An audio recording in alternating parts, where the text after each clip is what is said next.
Welcome back. KCR ఒక్కరే కాదు, 6 నెలలుగా అలుపెరగని శ్రామికుల్లా పనిచేస్తున్న మరో నేత ఏపీ సీఎం చంద్రబాబు నాయుడు కూడా అంతే. విభజన కేసీఆర్ ఒక్కరే కాదు, ఏపీ సీఎం చంద్రబాబు నాయుడు కూడా అదే రీతిలో అడుగులేస్తున్నారు.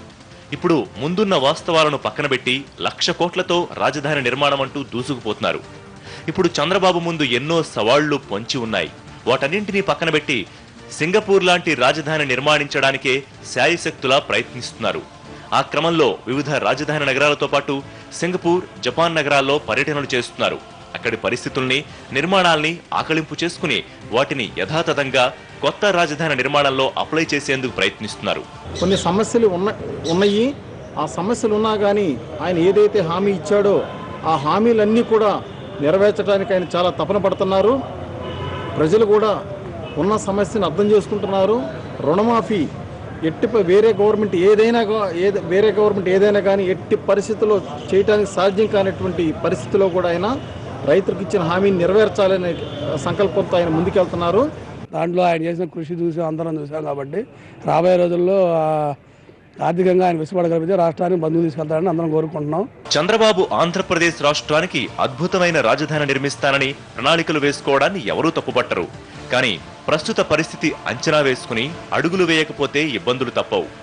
6 నెలలుగా రాజధాని నిర్మాణం కోసం అలుపెరగని ప్రయత్నాలు చేస్తున్నారు చంద్రబాబు నాయుడు.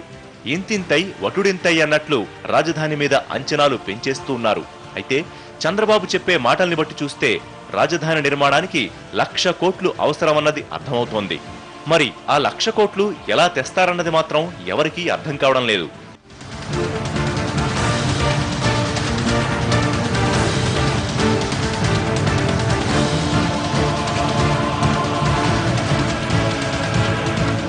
ఇప్పుడు ఆంధ్రప్రదేశ్కి రాజధాని అవసరమే, కానీ 1,00,000 కోట్లతో సింగపూర్ లాంటి రాజధాని అవసరమా అన్నదే ప్రశ్న.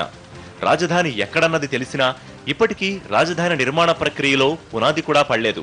మరోపక్క రైతులు కూడా భూములు ఇవ్వడానికి సంకోచిస్తూనే ఉన్నారు. ఇప్పటికీ చాలా మంది రైతుల మధ్యలో ఉన్న అనుమానాలు తీరలేదు. అసలు భూసేకరణలోనే ఇన్నేసి ఇబ్బందులు ఎదురవుతూ ఉంటే 1,00,000 కోట్ల రాజధాని అన్న మాట తప్ప మరో మాట గురించి ఆలోచించడం లేదు ఏపీ సీఎం చంద్రబాబు నాయుడు.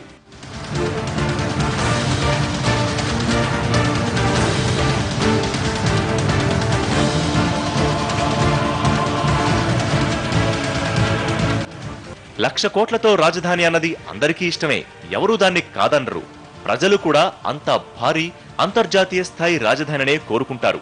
కానీ వాస్తవాలను విస్మరించి ముందుకెళ్లడం ఎంతవరకు సబబు అన్న ప్రశ్నలు కూడా ఆ వెనకే వినిపిస్తున్నాయి. ఇప్పుడిలా అంచనాలను భారీగా పెంచేస్తే భవిష్యత్తులో కొన్ని ఇబ్బందులు తప్పవు. ఇప్పటికే 6 నెలలు గడిచిపోయాయి. మిగిలిన 4.5 ఏళ్లలో ఆ స్థాయిలో నిర్మాణం పూర్తి చేయకపోతే ఇబ్బందులు పాలుకాక తప్పదు. ఇక భారీతనం అన్నది విదేశీ నగరాలను చూసి కాకుండా వాస్తవిక పరిస్థితులను చూసి కూడా చెయ్యాలన్న అభిప్రాయాలు వినిపిస్తున్నాయి. వాస్తవానికి సీమాంధ్రను సింగపూర్లా చెయ్యొద్దని ఎవరూ చెప్పరు. కానీ వాస్తవిక పరిస్థితుల దృష్ట్యా అది సాధ్యమా అన్న ప్రశ్నలతో పాటు ఆ స్థాయి రాజధాని మనకి అవసరమా అన్న విమర్శలు కూడా వినిపిస్తున్నాయి. క్యాపిటల్ బేసిక్ నీడ్స్ మొదలు చేసుకుందాం అనుకోకుండా మొదలే ప్రపంచంలో ఎక్కడ లేని విధంగా క్యాపిటల్ కడతామని చెప్పి ప్రజలకు లేనిపోని ఒక ఆశలు, లేనిపోని ఒక ఊహాగానాలు ఇవన్నీ జరగడం, దానికి కొన్ని దినాలు సింగపూర్ అన్నారు, తర్వాత జపాన్ పోయినారు. ఇవన్నీ కూడా అవసరం లేదు. జపాన్ వెళ్ళినారు, ఓకే, జపాన్ లోపల కొన్ని అగ్రిమెంట్స్ అయినాయి. ఆ అగ్రిమెంట్స్లో 50% గిట్ట కూడా కార్యరూపం దాల్చితే చాలా లాభం అవుతుంది అన్నమాట. సో వీళ్ళు పోటీ పడి ఆ స్టేట్మెంట్స్ ఇస్తూ ప్రజలకు ఆ స్టేట్మెంట్స్తోనే కడుపు నింపుతున్నారు. 6 నెలలు అయిపోయినా కాంక్రీట్గా ఇగో తెలంగాణ రాష్ట్రంలో ఇది జరిగింది, ఆంధ్ర రాష్ట్రంలో ఇది జరిగింది అన్నది ఇంకా లేదు. ప్రస్తుతానికి ఆంధ్రప్రదేశ్లో రాజధాని విషయంలో ఇంకా మౌలిక సదుపాయాల నిర్మాణాలేవి ఆరంభం కాలేదు. చంద్రబాబు జపాన్ సందర్శించినా, సింగపూర్ సందర్శించినా ఆయన ఆలోచనలను తప్పుపట్టలేము. ఎందుకంటే ఒక నవ్య ఆలోచనను ఎవరూ తప్పుపట్టరు. కానీ ఆ ఆలోచన వాస్తవికతకు ఎంత దూరంగా ఉందన్నది మాత్రమే ఆలోచిస్తారు.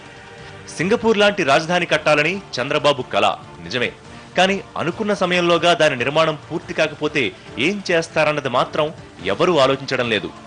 దేనికైనా ఒక ప్లానింగ్ అవసరమే, కానీ దాని ఆచరణ విషయాన్ని కూడా గుర్తుపెట్టుకుని అడుగేయాలన్నది కొందరి అభిప్రాయం.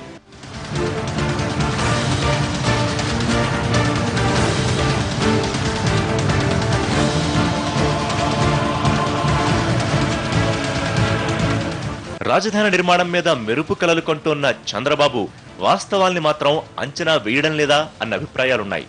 ప్రస్తుతం ఏపీకి దమ్మిడి ఆదాయం లేదు. పోనీ ఇప్పట్లో కనీసం వస్తుందన్న ఆశ లేదు. పరిశ్రమలు లేవు, ప్రత్యేక హోదా రాలేదు, కేంద్ర నిధుల మాటే లేదు, కనీసం చేయూతనిస్తుందా అంటే ఆ నమ్మకం లేదు. మరి ఇన్ని అవసరాల్ని వెనకొదిలేసి సింగపూర్ లాంటి రాజధాని నిర్మించడం సాధ్యమేనా? అవసరాల్ని విస్మరించి ఆకాశ హర్మ్యాలు నిర్మించాలంటే అది ఆర్థిక భారాన్ని పెంచుకున్నట్లే కదా అన్న అనుమానాలు కలుగుతున్నాయి.